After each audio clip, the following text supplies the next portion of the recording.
भाजपा की केंद्रीय चुनाव समिति ने लोकसभा चुनाव 2024 के लिए अपने उम्मीदवारों की पहली सूची जारी कर दी है। वाराणसी में पीएम नरेंद्र मोदी उम्मीदवार होंगे। वहीं झारखंड से 11 उम्मीदवारों के नाम की घोषणा की गई है। वहीं संभवतः 3 सीट चतरा, धनबाद और गिरिडीह एनडीए घटक दल के लिए रखा गया है। जिन 11 लोकसभा क्षेत्र के प्रत्याशियों की घोषणा की गई है, उसमें रांची लोकसभा क्षेत्र से वर्तमान सांसद संजय सेठ का नाम शामिल है। पार्टी के द्वारा झारखंड के 14 लोकसभा क्षेत्र में 11 लोकसभा क्षेत्र के उम्मीदवारों की घोषणा के बाद झारखंड विधानसभा के बजट सत्र के अंतिम दिन विधायक सहित उम्मीदवारों ने अपनी प्रतिक्रिया व्यक्त की।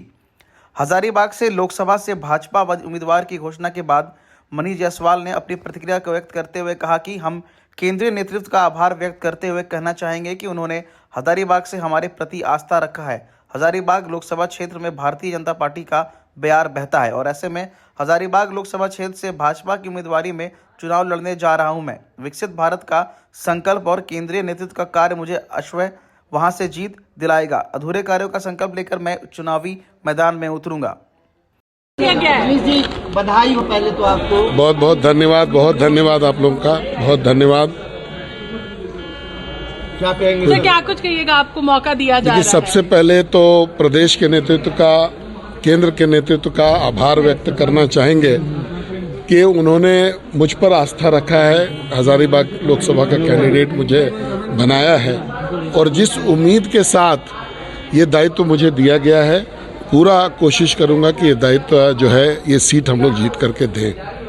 सर, इस बार कितनी सीट पर आप लोग की उम्मीदें हैं झारखंड से? 14 की 14 सीट इस बार हम लोग यहाँ से जीतेंगे और जो 400 का जो लक्ष्य है पूरे भारतवर्ष में कि 400 सीट एनडीए जीतेगी, उसको भी इस बार हम लोग प्राप्त करने जा रहे हैं। जीत को लेकर कितना आश्वस्त है आप? जी, एक बड़ी जिम्मेदारी है जीत को लेकर। जयंत सिन्हा ने क्योंकि अपनी सीट से देखिए, हम लोगों ने अगर आप इतिहास देखिएगा उसका, तो भारतीय जनता पार्टी के जितने भी सांसद रहे हैं वहाँ से सब ने हजारीबाग को आगे ले जाने का काम किया है और आज के दिन में अगर आप देखिएगा तो भारतीय जनता पार्टी का वहाँ पे बयार बहता है। तो ऐसे बैकग्राउंड में मैं वहाँ पर चुनाव लड़ने जा रहा हूँ, तो डेफिनेटली आप ये कह सकते हैं कि मोदी जी का जो काम, विकसित भारत का संकल्प और पूर्व के सांसदों का जो, भारतीय जनता पार्टी के सांसदों का जो पुण्य और प्रताप रहा है, उसमें मेरी जीत पक्की रहेगी भारतीय जनता पार्टी। और आपका क्या संकल्प है? देखिए, जो काम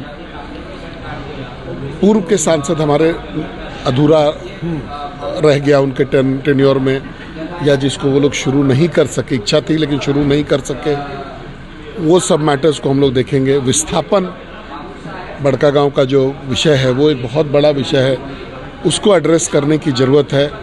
और सबसे बड़ा विषय है कि पूरे भारतवर्ष के साथ अपने इलाके को भी विकसित भारत में सम्मिलित करना, हजारीबाग को भी उसका एक अंग बनाना, उस पर हम लोग काम करेंगे। सर, एक सवाल है, 400 का आंकड़ा। वहीं झारखंड से राजमहल से 2 बार के विधायक रहे अनंत ओझा का कहना है कि वर्तमान प्रधानमंत्री को देश की जनता तीसरी बार प्रधानमंत्री के रूप में देखना चाहता है। 400 पार के लक्ष्य को पूरा करने के आधार को लेकर भारतीय जनता पार्टी 14 लोकसभा सीटों पर भारतीय जनता पार्टी कार्यकर्ता लगातार कार्य कर रहे हैं। उन पे भरोसा इस बार जताया गया है। राजमहल सीट में ही आपका भी विधानसभा आता है। दावा अपनी तरफ है, हकीकत क्या है?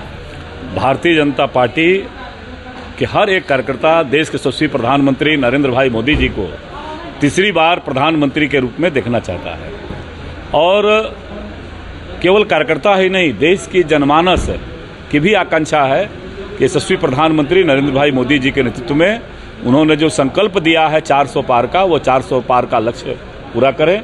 और उसी क्रम में झारखंड के 14 में 14 लोकसभा सीटों पर भारतीय जनता पार्टी और उसका चुनाव चिन्ह कमल फूल को आधार मान करके पार्टी के कार्यकर्ता काम कर रहे हैं। इस बार झारखंड के बोकारो से भाजपा विधायक सह मुख्य सचेतक विरोधी दल बिरंची नारायण का कहना है कि झारखंड लोकसभा के 11 सीटों पर उम्मीदवारों की जो घोषणा हुई है, उन्हें हमारी ओर से बहुत बहुत बधाई एवं ये 11 सीट पर हमारी जीत सुनिश्चित होगी और भाजपा के सारे कार्यकर्ता अपने अपने स्थान पर प्रत्याशियों को जिताने में लग जाएंगे।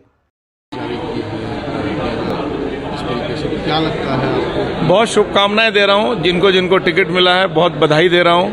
मैं उम्मीद करता हूं कि आज जिन 11 लोगों को टिकट झारखंड से मिला है, वो 11 की 11 सीटें हम लोग जीतेंगे और एक कार्यकर्ता के नाते जितना बन पड़ेगा, मैं भी और भारतीय जनता पार्टी के एक एक कार्यकर्ता अपने अपने स्थान पर सारे प्रत्याशियों को जिताने में लग जाएंगे। वहीं चंदन क्यारी के भाजपा विधायक और नेता प्रतिपक्ष अमर कुमार बाउरी का कहना है कि जिन भाजपा के 11 उम्मीदवारों की घोषणा की गई है, उनके हाथ फिर एक बार कमल खिलेगा और हमारा लक्ष्य एनडीए गठबंधन के साथ 400 पार का होगा। गया है, कैसे देखते हैं आप ही लोगों से के बीच से मौका दिया? बहुत बहुत बधाई, शुभकामना है। अपने बीच के माननीय विधायक हैं। 11 कमल कौन लेकर के मोदी जी को जाएगा 370 के पार करने के लिए, जो भारतीय जनता पार्टी के नेतृत्व में जितनी है, और 400 के ज़्यादा एनडीए की सीटें जो जितनी है, वो आज तय हो गई है। मेरी अग्रिम बधाई और शुभकामनाएं मैं आप सबके माध्यम से यह स्पष्ट कहना चाहता हूं कि 14 की 14 लोकसभा सीटें हम लोग जीतेंगे और 11 जिनके हाथ में कमल रहेगा उनके नामों की घोषणा आज हो गई है। फिर एक बार उन सभी लोगों को बहुत बधाई, उनके क्षेत्रवासियों को बहुत बधाई। वहीं एनडीए घटक दल आजसू के बोकारो विधायक लंबोदर महतो ने कहा कि एनडीए गठबंधन झारखंड में 14 लोकसभा की पूरी सीटें जीत ऐसा हमारा लक्ष्य है और जहां गिरिडीह से हमारे उम्मीदवारों की बात है तो थोड़ा इंतजार की आवश्यकता है और आजसू एनडीए का पार्ट है और रहेगा और चुनाव भी सम्मिलित रूप से लड़ेगी। में कोई दिक्कतें आ रही हैं, वो उसकी कारण आप हैं, क्या कारण है? देखिए, कोई सस्पेंस नहीं है पार्टी के, न गठबंधन के अंदर कोई सस्पेंस है और न पार्टी के अंदर कोई सस्पेंस है। गठबंधन में शामिल दल भी बैठ कर तय करेंगे और पार्टी भी बैठ के तय करेंगे और निश्चित रूप से हम लोग का लक्ष्य है कि मिशन 2024 के पार्ट 1 में हम लोग 14 का 14 सीट एनडीए झारखंड से जीतेगी। तो गिरिडीह से जिससे अभी हम बात कर रहे हैं, क्या वो आजसू के उम्मीदवार हो सकते हैं? थोड़ा सा भी इसका जवाब देने में थोड़ा सा इंतजार करना है, लेकिन ये बात तय है कि एनडीए का पार्ट आजसू है, एनडीए का पार्ट रहेगी और आजसू भी चुनाव लड़ेगी।